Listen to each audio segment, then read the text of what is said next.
दोस्तों, क्या आपने कभी सोचा है कि एक ग्लास वाइन में पूरा यूनिवर्स छुपा हो सकता है? Sounds like poetry, right? लेकिन ये सिर्फ पोएट्री नहीं, साइंस है। इस एक ग्लास में फिजिक्स के लॉज हैं, केमिस्ट्री के रिएक्शंस हैं, जियोलॉजी की हिस्ट्री है और लाइफ का एसेंस भी। हमने हमेशा सब्जेक्ट्स को अलग अलग करके पढ़ा है, बायोलॉजी अलग, केमिस्ट्री अलग, फिजिक्स अलग। लेकिन सच तो ये है कि the universe is one whole piece. आज हम फाइनमैन के नजरिए से समझेंगे कि कैसे फिजिक्स बाकी सारे साइंसेस का फाउंडेशन है और कैसे हमारी एग्जिस्टेंस के हर कोने में जिगलिंग ऑफ एटम्स छुपी है।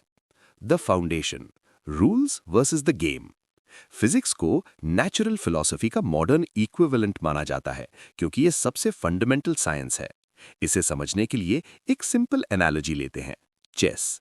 सोचिए, फिजिक्स वो रूल्स हैं जिनसे ये यूनिवर्स चलता है, केमिस्ट्री उन रूल्स का एप्लीकेशन है।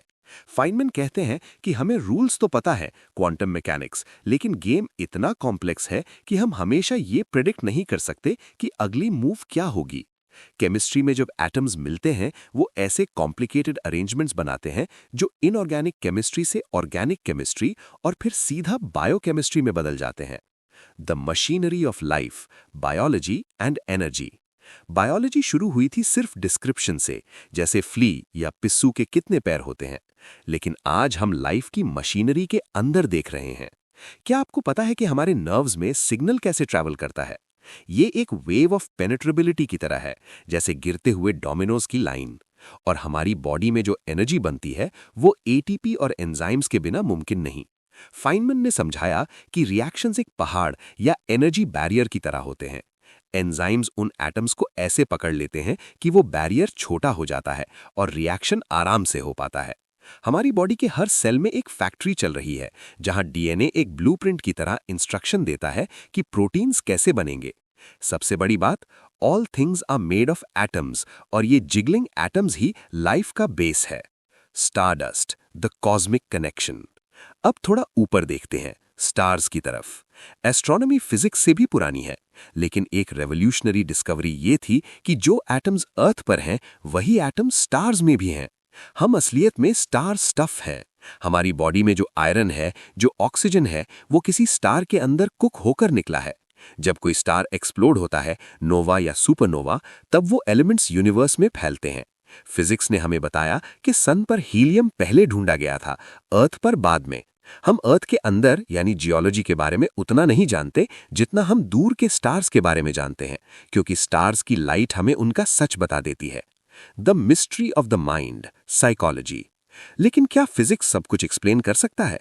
जब बात आती है हमारे थिंकिंग या साइकोलॉजी की, तो हम अभी भी डार्क में हैं।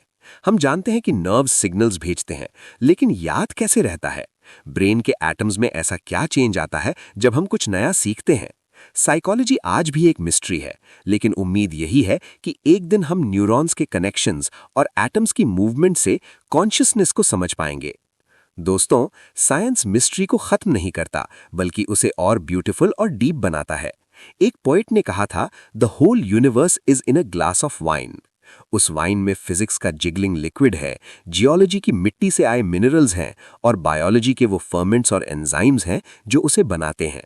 हम इंसान इतने छोटे हैं कि हमने इस यूनिवर्स को पीसेस में बांट दिया है, फिजिक्स, बायोलॉजी, जियोलॉजी, अपनी सुविधा के लिए। लेकिन नेचर को नहीं पता कि वो अलग है।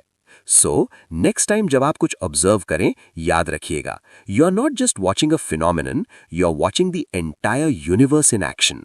साइंस को सिर्फ पढ़िए मत, उसे फील कीजिए, क्योंकि एंड में, as Feynman said, let it give us one more final pleasure, drink it and forget it all.